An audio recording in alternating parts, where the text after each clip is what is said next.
అందరూ ఎలా ఉన్నారు? ఈ మధ్య నేనైతే కాయగూరలకు కానీ మిల్క్ లేకపోతే ఫ్రూట్స్ కావాలంటే జప్టోలో అయితే ఆర్డర్ చేయడం అలవాటు చేసుకున్నాను.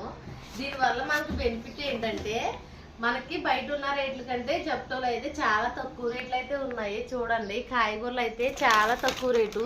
ఇప్పుడు ఈ కరివేపాకు ఉందంటే ఇది 8 రూపీస్కి ఎంతగా వచ్చింది, 6 రూపీస్, 8 రూపీస్ కూడా కాదు. కరివేపాకు ఏమో 6 రూపీస్కి వచ్చింది.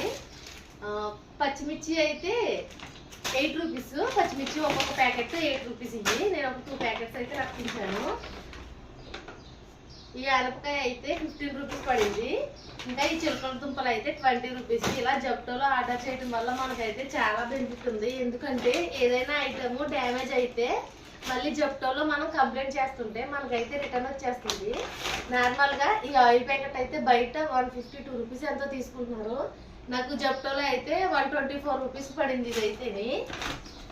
ఇంకా ఈ కర్బూజా ఒక్కొక్కటి 8 రూపీస్ 12 రూపీస్ పడింది. అంటే ఈ 4 కూడా నాకు 460 రూపీస్కి వచ్చాయి.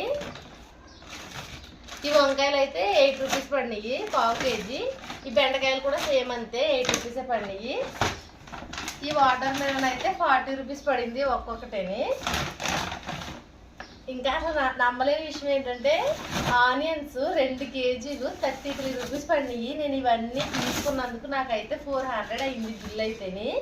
ఇలాగ ఫ్రూట్స్ వచ్చేసాయి, ఆయిల్ వచ్చింది, ఇంకా ఇంట్లో కావాల్సిన కాయగూరలు అన్నీ కూడా వచ్చాయి కదా. ఇలా జప్టోలో తీయడం వల్ల ఇప్పుడు ఇది వాటర్ మిలన్ కానీ లోపల బాగోకుండా కొంచెం డ్యామేజ్ అయితే నేను జప్టోలో మళ్ళీ కంప్లైంట్ చేస్తే కనుక నా అమౌంట్ నాకు మళ్ళీ రిటర్న్ వచ్చేస్తుంది అనమాట. అయితే అకౌంట్లోకి వచ్చేస్తుంది, లేదంటే జప్టోలోకి వస్తుంది. మనం నెక్స్ట్ ప్రోడక్ట్ తీసుకున్నప్పుడు జప్టోలో దాన్ని యూస్ చేసుకోవచ్చు అనమాట. నాకైతే ఇవన్నీ కూడా చాలా బెస్ట్ అనిపించింది. బయటికి వెళ్ళి హస్బెండ్ ఇబ్బంది పెట్టి రప్పించుకోవడం కంటే ఇలా తెచ్చుకోవడం అయితే బెస్ట్ అనిపించింది నాకైతేనే.